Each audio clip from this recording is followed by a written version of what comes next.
और अभी भी जारी है, मतदान अभी भी जारी है, खत्म नहीं हुआ है। लेकिन देखिए, उपचुनाव को लेकर चर्चा ये थी कि निष्पक्ष तरीके से चुनाव होंगे, किसी तरीके की कोई धांधलीबाजी नहीं होगी।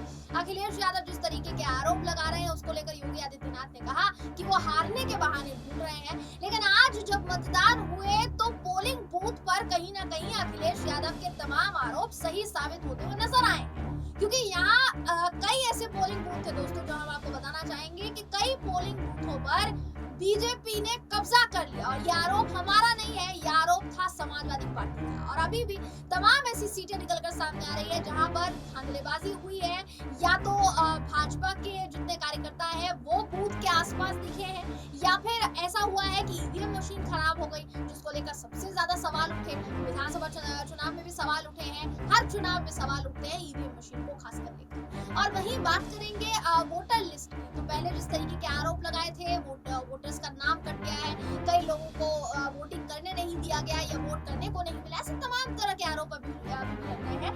तो चुनाव संपन्न होने के बाद ये जितने भी आरोप हैं, इनको कौन सी पार्टी किस तरीके से इस्तेमाल करने वाली है, इस सब पर चर्चा करने के लिए हमारे साथ हमारे सहयोगी पीयूष शर्मा मौजूद हैं। बहुत बहुत स्वागत है आपका।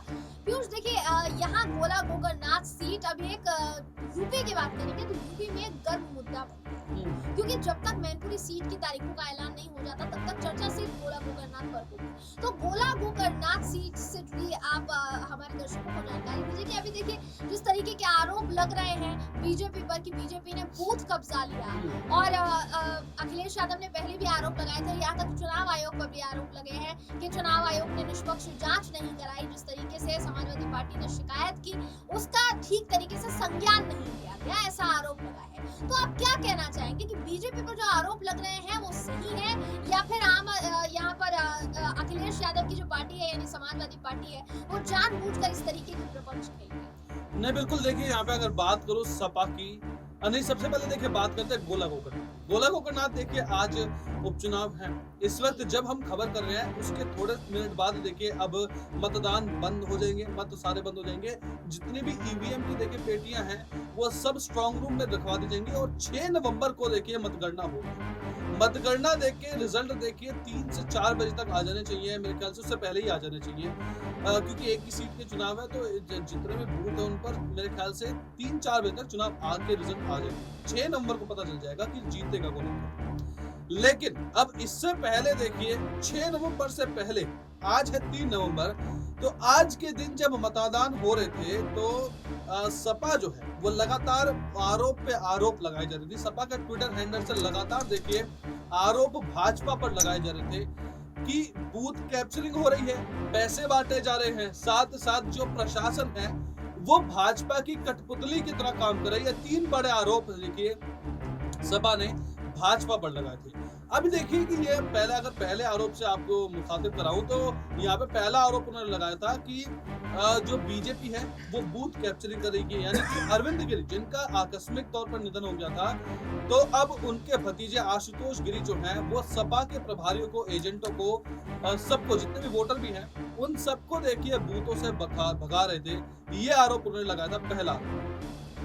दूसरा आरोप की अगर बात करें तो दूसरा आरोप देखिए रोमी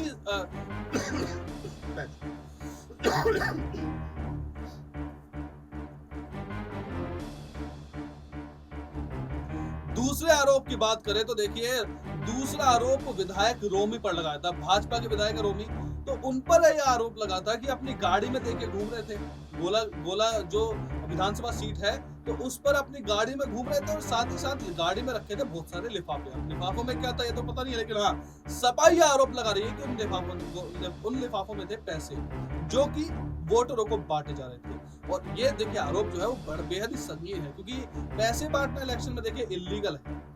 और साथ ही साथ अगर रोमी की बात करें तो रोमी भी देखिए काफी बार ऐसे मुकदमों में फंस चुके हैं जिसमें उनकी छवि खराब हुई थी, लेकिन हाँ, दोबारा से देखिए जीत दर्ज ही कर लेते हैं अपने विधानसभा क्षेत्र में। तो तीसरा आरोप देखिए अब उन्होंने ये लगाया था कि जो भाजपा है उनकी जो प्रशासन है, यानी कि पुलिस प्रशासन जो है वो भाजपा की कठपुतली की तरह काम कर रहा है। ये तीसरा आरोप उन्होंने लगाया था सपा ने। क्या आरोप था कि जैसे अब अगर हम बात करें चुनाव प्रचार की, तो चुनाव प्रचार देखिए कल शाम को खत्म हो गया था, आचार संहिता लग गई थी, तो उसके बाद भी देखिए जो पुलिस प्रशासन है और आज भी पुलिस प्रशासन जो है, यूपी का जो पुलिस प्रशासन है, वो भाजपा की मदद करता था प्रचार करने में, और साथ ही साथ सपा के वोटर्स को देखिए वोटिंग बूथ से दूर करने में देखिए प्रयास करा था, और ऐसा लग रहा था कि वो भाजपा का ठेकेदार है, यानी कि भाजपा की कठपुतली है, ऐसा प्रतीत हो रहा था। इस सपा ने तीसरा आरोप लगाया।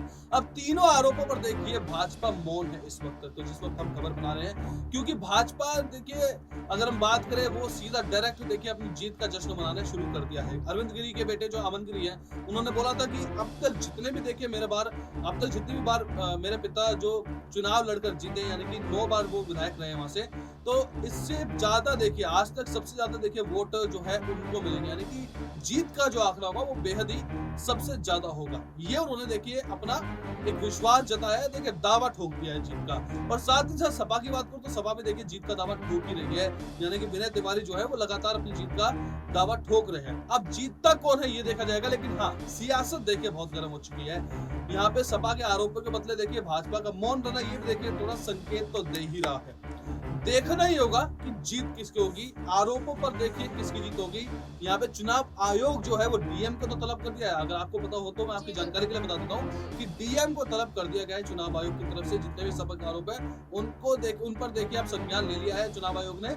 अब देखना होगा कि चुनाव आयोग जो है इस पर छानबीन कैसी करता है, और छानबीन में पक्षपातपूर्ण ना हो, इसका भी ध्यान रखना पड़ेगा सपा को। जी, तो सपा को ध्यान रखना पड़ेगा छानबीन निष्पक्ष तरीके से हो, और चुनाव आयोग किसी तरीके की वो धांधलीबाजी नहीं करे जिस तरीके का आरोप अखिलेश यादव लगा दिया।